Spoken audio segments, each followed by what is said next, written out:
किसी को मार देने से एक मारते हैं 10 पैदा होते हैं, तो मारने से है, इनकाउंटर करने से ये कोई हल नहीं है। किसी गुंडई या माफिया राज समाप्त हो, तमाम ऐसे माफिया हैं लेकिन चिन्हित। वहाँ तो इतने गुंडे थे ना इलाहाबाद में कि उससे पैसा लेते थे, सब करोड़ करोड़ रुपया लेकर अपना धंधा फैलाते थे। और जब उसका यानी कि सरकार का जब उलट पलट हुआ वो सब अपना स्टैंड करके और इसी को दबाने लगे, पकड़ पकड़ के मारने लगा। भाई ये पुराना गुंडा था, कहा मैं अभी तुम्हारा बाप हूँ, तो झगड़ा।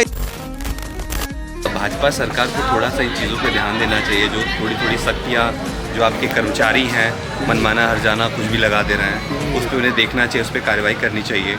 थोड़ी सी जो अनबन है वो इन बातों की है। किसान थोड़ा परेशान है लेकिन वो कह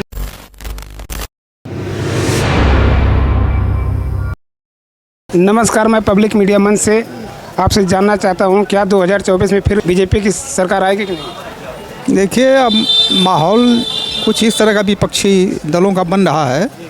अगर बन गया गठबंधन कायदे का तो बीजेपी के लिए आसान नहीं होगा, इसलिए कि देश में जनता तो फिलहाल त्रस्त है, चाहे वो महंगाई हो, बेरोजगारी हो, चाहे भ्रष्टाचार हो, लूट खसोट हो, मानी सरकारों बड़े पैमाने पर चल रहा है। बहुत से प्रतिष्ठान हैं जो पूंजीपतियों को दे रहे हैं, जैसे रेलवे है, आपका टेलीफोन विभाग है, तमाम बिजली विभाग है, तो ठेकेदारी प्रथा पर दे देते हैं, जिससे खैर जो पढ़े लिखे नौजवान हैं, ख़ास तौर से दलितों में, आदिवासियों में, पिछड़ों में, अल्पसंख्यकों में, उनके लिए परेशानी है। जैसे संवैधानिक परेशानी है, जैसे मान लीजिए नौकरी के लिए किस दरवाजे बंद कर देते हैं, जैसे संविदा पर करते हैं, या पब्लिक सेक्टर में देते हैं या सार्वजनिक सेक्टर में देते हैं तो ठीक है, लेकिन पब्लिक सेक्टर में देते हैं तो इससे नौकरियों के चांस कम रहते हैं। इस शासन में जो ये माफिया गुंडा राज जो ख़त्म हो रहा है बता रहे हैं बीजेपी के लोग, क्या सही है? गुंडा राज इस तरह थोड़ी न ख़त्म होता है, इसके लिए कानून बनाना पड़ता है। किसी को मार देने से एक मारते हैं 10 पैदा होते हैं, तो मारने से है, इनकाउंटर करने से ये कोई हल नहीं है। किसी गुंडई या माफिया राज समाप्त हो, तमाम ऐसे माफिया हैं लेकिन चिन्हित करके करते हैं काम। ठीक है, जो भी माफिया है, जो भी गुंडा है, जो भी अपराधी है, तो हर समाज में, हर जाति में, हर मजहब में लोग हैं, तो सबको एक समान देखना चाहिए, यह जनता मांग करती है। गुंडा पर तो यही राय है कि तुरंत इनको जवाब मिल गया। क्या जवाब मिला? गुंडा राज समाप्त होता तो 3 तुरंत पैदा कहाँ से हो जाते? दर्जनों दर्जन यहाँ 20-21 पुलिस वाले, 1 से अधिकारी, राइफलधारी, असलहाधारी वहाँ हैं, वहाँ 3 तुरंत कहाँ से पैदा हो जाते हैं? अगर गुंडा राज समाप्त होता तो जवाब वहीं सबको मिल जा रहा सरकार को। अगर गुंडा राज समाप्त होता, आप सोचिए या पब्लिक भी सोचती होगी कि गुंडा राज समाप्त होता तो तुरंत कहाँ से पैदा हो जाते हैं? कितने लोगों के बीच में, वो तो उससे भी बड़ा गुंडा वहाँ पैदा हो गया। जो मारा गया मुस्लिम अतीक अहमद या जो भी, उससे भी बड़ा गुंडा पैदा हो गए, तभी तो वहाँ उन्होंने दिखा दिया कि हम सबसे बड़ा गुंडा हम हैं। तो वहाँ तो इतने गुंडे थे ना इलाहाबाद में कि सब जिस हिसाब से बता रहा टीवी में कि उससे पैसा लेते थे, सब करोड़ करोड़ रुपया लेकर अपना धंधा फैलाते थे। और जब उसका यानी कि सरकार का जब उलट पलट हुआ तो वो सब अपना स्टैंड करके और इसी को दबाने लगे, पकड़ पकड़ के मारने लगा।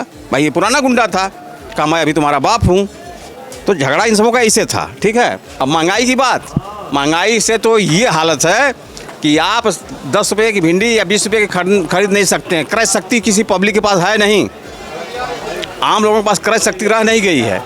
जिस तरह बरसात होता है और पानी, छोटी नाली, बड़ी नाली, नाला, नदी, उसके बाद समुद्र, सारा पैसा तो निकल गया है पब्लिक के हाथ से। पैसा है किसके पास? आज जो 8,000, 10,000, 12,000 पढ़ लिख के नौकरी कर रहे हैं जाके दिल्ली, मुंबई, फलाने ठिकान, 15,000, उनके माँ बाप ने तो उनको पढ़ा दिया। आज पढ़ाई में कितना खर्च हो रहा है? वो लड़के अपने बच्चों को कैसे पढ़ाएंगे, किस तरह पढ़ा पाएंगे? और 85-85% लोग बता रहे हैं जहाँ तक टीवी में कि इन्होंने प्राइवेटाइजेशन कर दिया। अच्छा, आपसे एक बात हम पूछना चाहते हैं, जो प्राइवेट स्कूल में है जिसमें 5-7 हज़ार, 10,000 सैलरी पाने वाले अध्यापक और जो 60,000 पाने वाले अध्यापक, दोनों में कितना अंतर है? ज़मीन आसमान का अंतर है, ज़मीन आसमान का अंतर। पढ़ाई में तो ये उससे ज़्यादा मेहनत करते हैं। तो क्या अगर निजीकरण होगा तो इसी तरह लोग ज़्यादा मेहनत करेंगे तो देश का विकास नहीं होगा? तो क्या देश को भुखमरी में डाल देंगे? हाँ, अभी लड़ना होगा, ये तो कानून से आप लड़ जा रहे हैं, जहाँ सही में बॉर्डर पर लड़ना होगा तो क्या ये उनके बच्चे जाके लड़ लेंगे? पावर ही नहीं रहेगा उनके पास, जोश ही नहीं बनेगा, ना ताकत रहेगी, ना राइफल उठा पाएंगे, हैं वो चलाएंगे क्या? आवाज़ सुन के डर के मारे भाग चलेंगे बॉर्डर छोड़कर।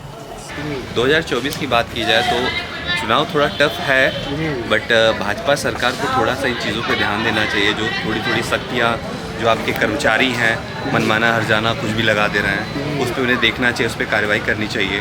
थोड़ी सी जो अनबन है वो इन बातों की है।